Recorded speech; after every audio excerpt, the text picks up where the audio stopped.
A strong earthquake under the ocean destroys a research and drilling facility.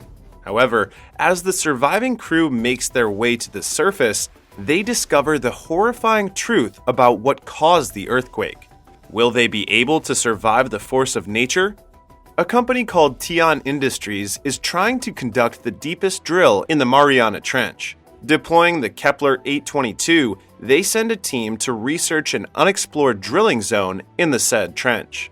Different news articles are shown, with one of them reading that there are strange sightings at the drill site.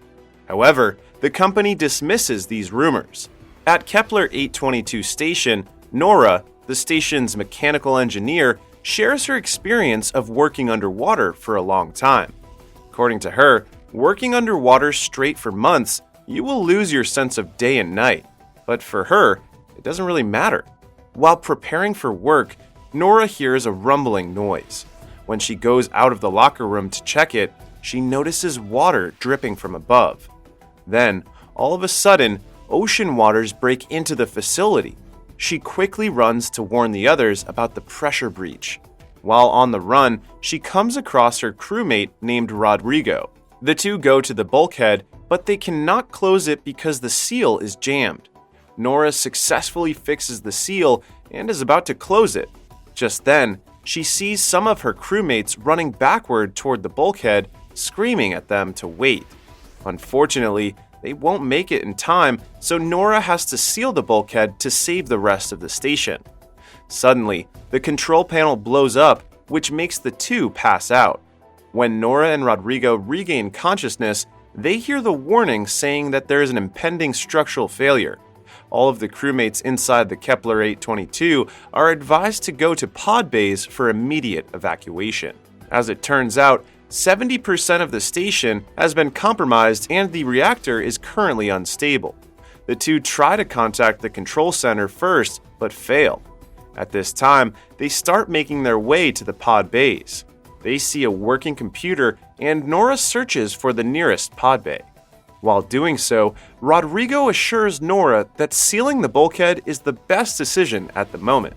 Shortly after, he asks Nora if it is an earthquake that caused the pressure breach, but Nora is not really sure. After finding the nearest evacuation pod, they quickly get on the move.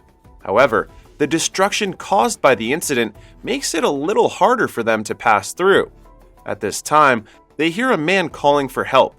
Following the voice of the man, they find Paul, Nora's friend, pinned under some rocks. Fortunately, Paul's body is not caught in the rocks, so the two easily help him get up. Afterward, the three crawl through a very tight space where they see a dead body. When they reach the pod bay, they see the captain of Kepler Station, Lucien. Just then, Nora finds that all of the escape pods in the bay are gone.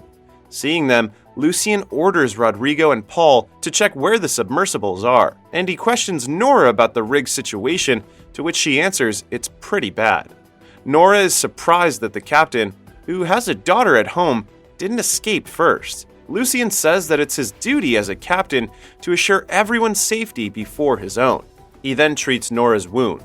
Nora is having a breakdown, thinking about all those people that didn't survive because she closed the bulkhead. Lucien consoles her and tells her not to dwell on what happened. Later on, Nora gets to the main control base. There, she finds the station's biologist, Emily, and another engineer named Liam. Lucien, Rodrigo, and Paul arrive shortly after. The survivors' situation is getting dire because Lucien is not quite sure if help will arrive. They assess the situation, and with the reactor being unstable, a meltdown might happen. This will cause an explosion and definitely kill them. Estimating the time that they have, Nora thinks they have about 30 minutes before the meltdown. With no escape pods and submersibles available, Lucien decides that they will go to Roebuck 641. Roebuck 641 is another station that is about a mile away from Kepler. Confused, the crew asks how they are going to get there, to which the captain says they will walk. Lucien plans to use the cargo elevator to go down the ocean floor. Then, they will go through the access tunnel to reach the midpoint station. After charging and cleaning their suit there, they will follow the markers to get to Roebuck. At this time, Liam tells them to listen to the last transmission from the drill site. While listening, they hear a weird noise that echoes through the site. To make matters worse, the temperature outside rises 10 degrees. The crew shows doubt about Lucien's plan, but they do not have any other choice. So they all gear up using the pressurized suit. Rodrigo is handing helmets to everyone, while Liam and Paul take some guns. They bring the guns as a precaution in case that weird noise they hear from the transmission came from any animals. On the other hand, Emily is very scared and nervous, but they assure her that everything will be fine. As the floor above them gets destroyed by pressure, the crew descends to the water. Unfortunately, the exterior hatch has been destroyed. As soon as the door opens, the pressure will hit them hard. Just then, Nora sees that Rodrigo's helmet is broken. She immediately orders Liam to keep the door closed, but it is too late. When it opens, the pressure completely breaks Rodrigo's helmet, causing him to implode. Emily screams in terror as she witnesses Rodrigo's horrible death. But with the limited oxygen they have, the team has to continue moving forward. Staring outside, Nora sees nothing but the pitch-black ocean. Upon reaching the cargo elevator, Nora realizes that Rodrigo must know his helmet was faulty, yet he still gave her the proper one. Meanwhile, Emily is still horrified because it is her first time seeing everyone die, and it is brutal. Then all of a sudden, the crew sees a distress signal coming from one of the escape pods. Thinking that there might be a survivor, Lucien says that someone needs to go and check. Paul and Liam volunteer for the job. Before going out, Paul hands Emily his favorite stuffed animal, called Paul Jr., because it is important to him. While the two men prepare to head out, Emily starts a conversation to ease up everyone's tension. She asks Lucien and Nora if either of them is married. Nora keeps quiet, while Lucien says he was married and he has a daughter. As Nora turns on all the available camera feeds in their suit and the area, they watch Paul and Liam go to the escape pod. When the two reach the pod, they see it is destroyed and covered with some sort of algae. But Paul argues that it is not algae. Searching further, they see the dead body of their crew member. Nora tells them to let it be and that they should just come back to the elevator. But Paul doesn't listen and proceeds to check on the body. Through his camera, the three in the elevator see that something is moving from the back of the dead body. Then all of a sudden, something bursts out of the dead body's back and attacks Paul. Luckily, Liam manages to shoot the creature. Then they bring it back to the elevator. The creature is about as long as an arm and looks like nothing that mankind has ever seen. Upon examining it, Emily discovers that it has small talons in its tentacles. She thinks that it is one of the undiscovered species of sea creatures living in the deepest part of the ocean. Unfortunately, she is interrupted when the elevator loses its power. Luckily, they are only 200 meters above the ocean floor, and Nora can just glide them down. However, they start hearing the same noise they heard from the transmission earlier. At this time, a heavy creature lands on top of the elevator. They silently listen to their surroundings, becoming conscious of what is happening outside. Paul comes to a realization and asks if the creature they brought in is just a baby. Just then, they hear a loud noise, followed up by some knocking. Lucien says they need to get down on the ocean floor immediately. But Nora points out that they are already disengaged from the station. She feels puzzled as to why they are not moving down yet. At this time, a loud banging scares all of them. When the Kepler station starts exploding, they see a silhouette of a humanoid creature above them. The elevator then suddenly drops down. The crew quickly goes to the pressure chamber. After putting on all their helmets, they open the hatch and get out before the elevator crashes to the ocean floor. Afterward, they run to the midpoint station while avoiding the debris falling because of the explosion. However, Liam is hit by debris. Nora and Lucien manage to save him and bring him to the access tunnel. Unfortunately for Liam, he inhaled some fumes and his oxygen scrubber was damaged. Nora checks on him and says he will be fine, but Paul points out that there are still creatures outside that can kill them. As if on cue, they start hearing loud noises from outside again, but Lucien dismisses him and says it is just the debris falling. He also orders Nora to activate the mover so they can ride it as they go through the access tunnel. A little later, the crew discovers that their way is flooded because of a damaged pump. Because of this, they have to go on foot. Worse, they hear the creature's noise once again. With no other options, they continue moving through the dark and flooded access tunnel. At this time, they discover that their way is blocked. Nora swims down and finds a way to the other side. The others immediately follow after her. Unfortunately, when it is Paul's turn, he gets stalked by the creature. The others hear him through their communication device having trouble. They immediately pull him out of the water, and Paul tells them that he saw the creature again. Then, all of a sudden, the creature pulls him back into the water. They try to drag him back, but the creature rips him out of his suit, causing blood to splatter all over his helmet. Scared, the crew immediately goes to the bulkhead. Upon reaching the midpoint station, Lucien tries to call for help on the surface, but he is getting no response. Meanwhile, Nora, Emily, and Liam talk about what is happening to them. Looking at the driller that weighs 6,000 tons in the distance, Liam wonders how it gets ripped apart. Emily thinks that everything that happened is their fault. According to her, the planet is getting back at them after they've taken too much of it. She points out that no human is supposed to be down in the deepest part of the ocean. Hearing this, everyone gets silenced. A little later, after seeing that the station will not last longer, Lucien says they cannot stay there anymore. However, because of the damaged oxygen scrubber, Liam's suit will not last long outside. He tells them to leave him, but they don't want to lose anyone else anymore. At this time, Nora, Lucien, and Emily help Liam walk outside. Lucien also advises Liam to just take a short, shallow breath until they reach Roebuck. When they reach marker 21, the creature finally shows itself. The crew stops for a while and becomes cautious of their surroundings. Thinking quickly, Lucien orders them to turn off their lights. Suddenly, the creature gets behind Nora. But when she turns around, the creature is gone, and so is Liam. They look around and see his foot in a cave. Hooking his suit up to Nora's, Lucien goes in to save Liam. After getting him back, Lucien returns for the gun. Suddenly, the creature attacks Lucien and thrashes him. But because their suits are hooked up, Nora gets dragged in as well. When the creature lets go of them, Nora lands on a platform while Lucien gets tangled up beneath her. When Nora is trying to help Lucien, the creature comes back for them. Nora comes face to face with the creature, which tries to swallow her. Luckily, her helmet doesn't fit into the creature's mouth. Wanting to help Nora, Lucien stabs the creature.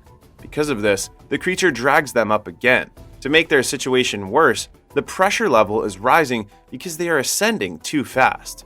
If they don't do something, the pressure will kill them both. In order to save Nora, Lucien sacrifices his life. Saying that it is going to be all right, Lucien lets go of Nora and implodes as the pressure consumes him. Nora is devastated about Lucien's death, but she has no choice but to continue her way to Roebuck. Just in time before her suit runs out of oxygen, Nora manages to get into an abandoned old expeditionary unit. There she sends a message to Emily and Liam telling them where she is. Roaming around the station, she finds Lucien's old uniform. She sees a sympathy card and discovers that his daughter has already passed away. Afterward, Nora gets a map and traces her distance from Roebuck. She then changes into an old pressurized suit that she found in the station and brings a flare gun with her. On her way to Roebuck, she keeps on talking, hoping that she will reach Emily and Liam's communication lines. After some time, Nora starts to intercept Emily's communication line and hears her talking. She continues walking, following the markers until she finds Emily and Liam. As Nora approaches them, Emily panics, thinking that Nora is one of the creatures. She immediately consoles Emily and asks how Liam is. Fortunately, Liam is still alive, but he needs to be dragged around because he is wounded. While walking, they talk about their lives. As it turns out, Nora has a fiancé, but he went missing after diving alone. On the other hand, Emily is very in love with Liam.